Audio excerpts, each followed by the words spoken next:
Tila nga ba biglang nag-iba ang ihip ng hangin matapos nga ding talunin ng 2 beses na magkasunod dito ng Denver Nuggets ang Minnesota Timberwolves dito rin sa kanilang home court. Ano nga ba kalaki ang naging impact na to para sa Minnesota Timberwolves? Tara't pag-usapan natin yan.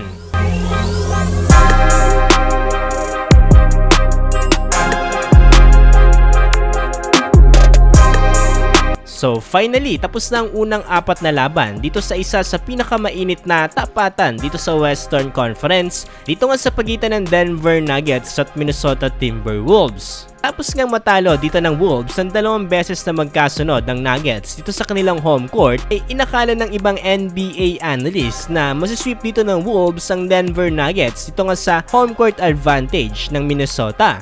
Pero lingid pala sa kaalaman ng lahat no na hindi pala basta-bastang natatalo ang isang defending NBA champion.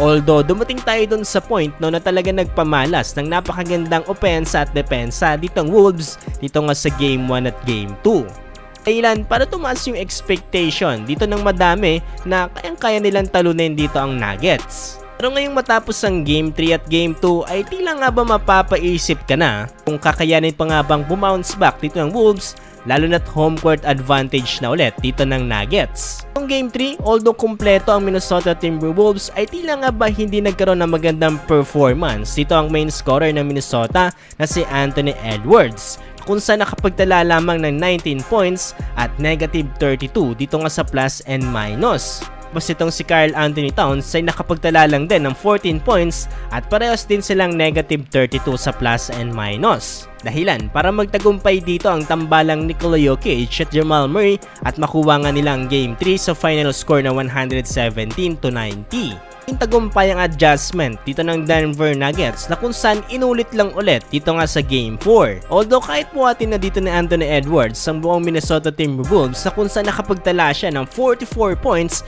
5 rebounds at 5 assists na may kasama pang 2 steals at 1 block, hindi pa rin naging sapat yan para matalo nila dito ang Denver Nuggets. Ang mas nagpasakit pa niyan dito sa Game 4 ay yung 8 points sa loob ng 20 seconds na ginawa dito ng Nuggets. Ilan para umakyat sa 64-49 ang talaan. Unlike nitong Game 3 na isa sa mga dahilan kung bakit nanalo dito ang Denver Nuggets ay dahil sa kanilang mga mainit na shooting, dito sa Game 4 ay mukhang nag-short naman dito sa depensa ang Minnesota Timberwolves. Kaya nga ba kasi na kapag dinodouble na nila dito si Nikola Jokic ay naiiwan namang open dito si Aaron Gordon. Plan para magkaroon ng mga easy passes dito si Nikola Jokic.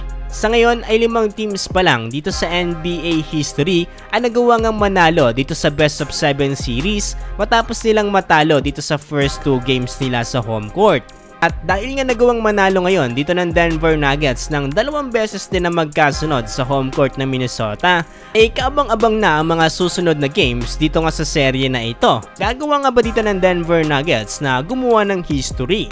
Abangan na lang natin yung mga susunod na pangyayari, no? Well, kudos pa rin dito para kay Anthony Edwards dahil during press conference ay tila nga ba parang cool na cool pa rin siya sa mga nangyayari. Plano nga ba tong si Anthony Edwards, Ant-Man, para talunin ng kagaya ni Nikola Jokic, Joker, dito nga sa seryeng ito?